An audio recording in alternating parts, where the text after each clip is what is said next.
This is Catholic Daily Reflections for January 5th, the Christmas weekday Mass before Epiphany. Today's reflection is entitled, Conversion is Contagious. Jesus decided to go to Galilee, and he found Philip. And Jesus said to him, "Follow me." Now Philip was from Bethsaida, the town of Andrew and Peter. Philip found Nathanael and told him, "We have found the one about whom Moses wrote in the law, and also the prophets, Jesus, son of Joseph, from Nazareth." Recall that in the previous passage of John's Gospel, Andrew had gone to his brother Peter to tell him that he had found the Messiah. As a result, Peter went to see Jesus and also became his disciple. We have a similar story in today's Gospel passage that happens shortly after the story in John's Gospel. After Peter called Philip to be a disciple, Philip immediately went to find his brother Nathanael to tell him the good news. As a result, once Nathanael has a brief encounter with Jesus, Nathanael converts, saying, "Rabbi, you are the Son of God.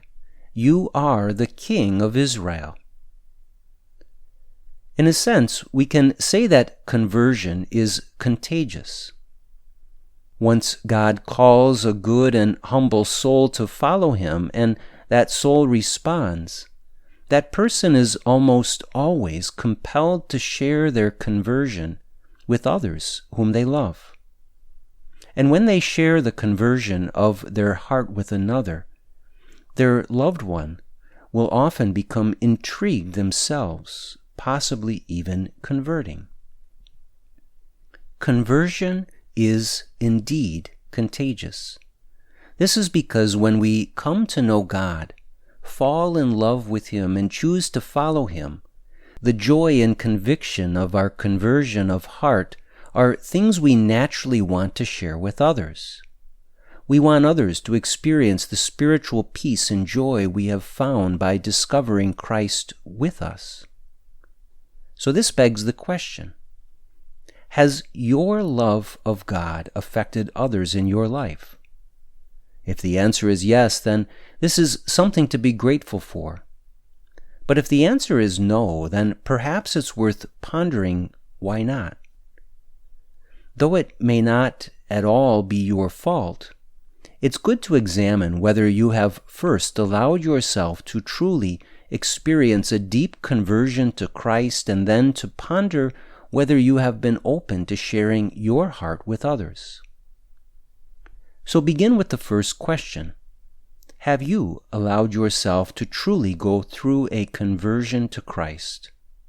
A conversion will take on varying degrees. At first, a conversion changes the direction of our lives by opening our eyes to see what truly matters in life.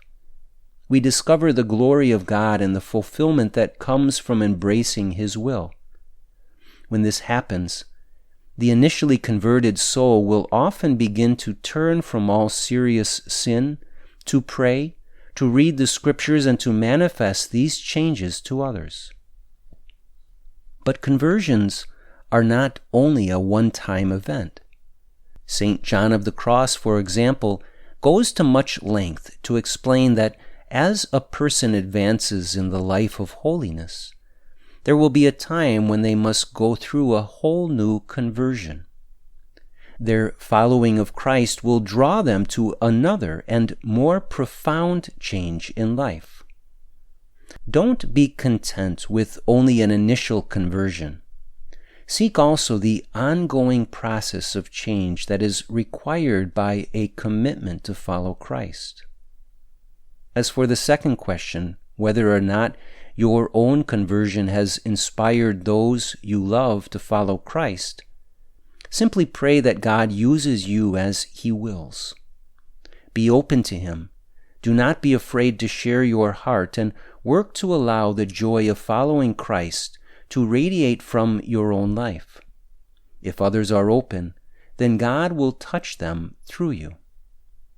Reflect today upon these two fundamental questions of the spiritual life and recommit yourself to a lifelong process of change, as well as an openness to allowing God to touch others through you. In the end, these two things are all that really matter in life and for eternity. Let us pray.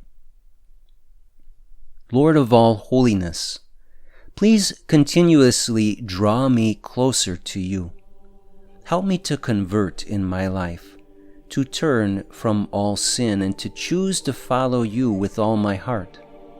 Help me also to be open in my faith journey so that others will see all that you are doing in me and receive your invitation through me to follow you. Jesus, I trust in you.